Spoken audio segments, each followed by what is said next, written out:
So today I'm going to be reviewing the Shark Slider Nano II. Lots of interesting findings.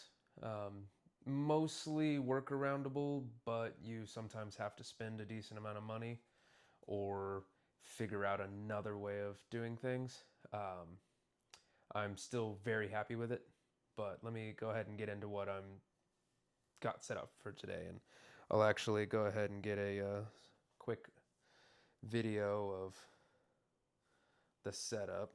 All right, so you can see in this setup, I have the camera, I have the slider, I have the DJI RS4 Pro, I have the LiDAR, and the follow focus. I also have it attached to a small tripod just to help balance. All right, so what have I found? All right, pretty quiet. It's actually running right now. It's about a 3-minute, 15-second all the way A to B. I wanted to see how it would do with sound. I wanted to see how it would do with longer pushes. There is a very, very minor audible whir. I'll try and get in close to see if you can hear it.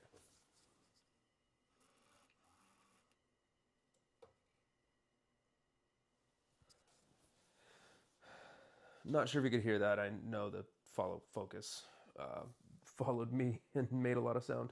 So pretty quiet. I'm happy with it. I don't have any issues. If this were an interview setup, I would be far enough away with the slider that it shouldn't interfere with anything.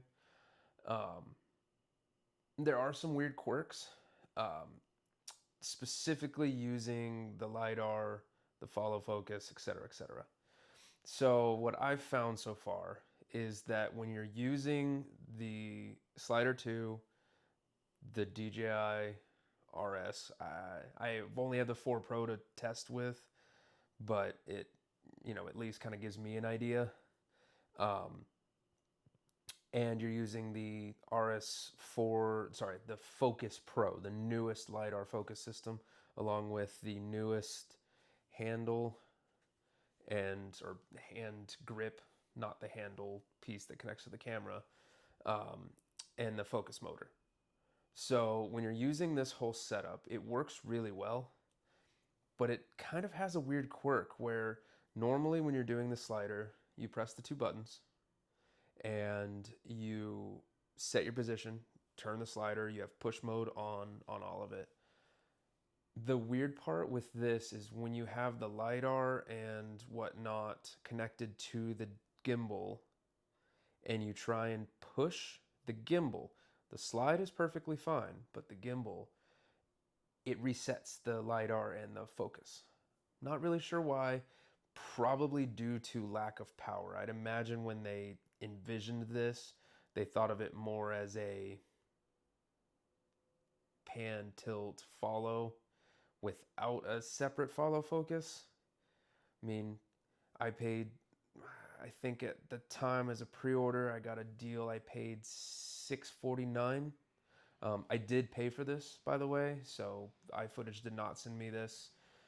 And they obviously have no say in my review of this. So, all in all, I really like the slider. A couple weird quirks. What I was saying with the push and tilt, it just resets it. Now, what I've done to kind of mitigate that is I actually have a V-mount battery powering the camera, the LiDAR, and the follow focus. The slider is powering the gimbal and the slider. Hey guys, future me. One more thing that I thought of after stopping this last recording. When I first tried to set this up, I had the LiDAR and the focus go into the gimbal and be powered by everything. It worked. It had the weird hiccups where if I turned the gimbal motors, it would restart the LiDAR and sometimes pop up a little thing on the screen that would say not enough power, yada yada. What I did to get around that, and I'll do a little video of it here. I'm sure you don't want to see the inside of my ear, but I did. I actually ran the LiDAR to the motor to power on the battery. And I don't know if that works normally. I can stop recording this now. Or if that just works when you have the hand unit. So take that for what it is. Whenever I had it go straight into the gimbal, besides the restarting issue with the motors, it was like the focus motor was jumping. It was like, I'm probably, instead of me sitting here sounding like an idiot trying to make the sound, I'll go ahead and show the clip and sound of what it was doing. Oh, goodness. LiDAR to motor, motor to battery power, and that fixed the majority of my problem. Now, the downside of that setup is I don't have active track. I can't see what the LiDAR is seeing. Eventually, and this is an astronomical cost I would love to spend, but I'm not there yet.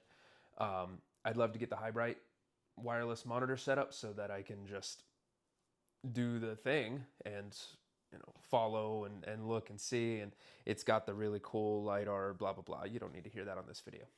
Currently, I have a small rig 970 MPF 970 on there.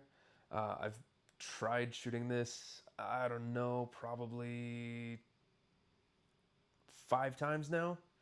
The slider's been on the entire time, and let me double check. We're at 97%. So, I mean, it's pretty impressive battery wise, considering it's powering from a battery, the slider, the gimbal, and doing actual movement.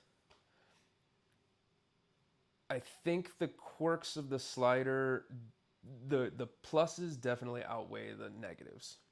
I mean, I had already had the gimbal for other stuff, so instead of buying the slider and a multi-purpose head, I just had to buy the slider, and it works really well.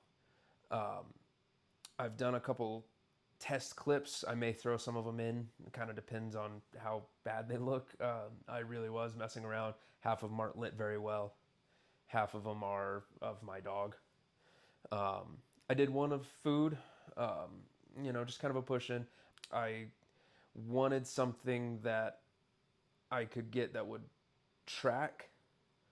I really wanted something that I could, and so I actually purchased the hand unit as well, so that when I'm doing something like this, if I want, I can just rack completely out of focus and let it snap back.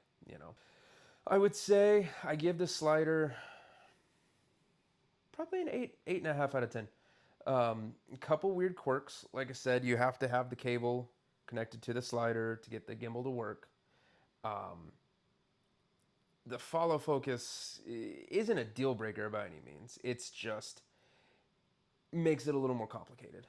But I mean, you can see it's not really shaking. It looks, in my opinion, pretty smooth, pretty good. Is it a convoluted setup for a one-man show? Yes.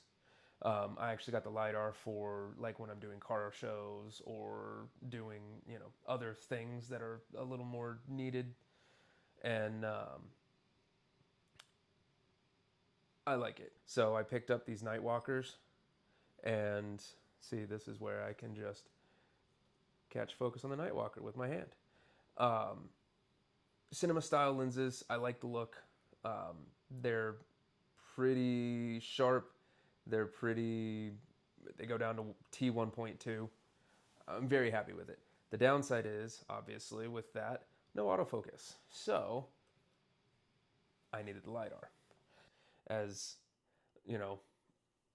convoluted as this setup is with this and the LiDAR and everything, it gives me a little more freedom to do what I want to do. If it were just set, forget, autofocus the whole way, okay, fine, I'd just do an autofocus lens. But the fact that I can, sit there and rack focus to this by hand while I'm still talking to you without having to tap the camera or do anything weird and then rack focus back to myself is impressive. This one, I've heard the Gen 1, and I never experienced the Gen 1 issues, but I've heard that it stutters if you're the wrong weight. I've had this with, I mean, it's got the gimbal, the battery, the focus, the camera, the lens, quite a bit of weight, and it seems to be pretty damn solid. I've also stripped it down and done just the camera, and that was pretty good. I haven't tried something super lightweight like the phone mount that they have, but that's not the use case that I would use it for. I may try that later just to kind of see what it's like. Yeah, with that, I'll throw a little unboxing at the beginning, this kind of review, and I'll sprinkle in some footage in between of how it looks and what I found. And so far, I'm ecstatic. I'm really happy.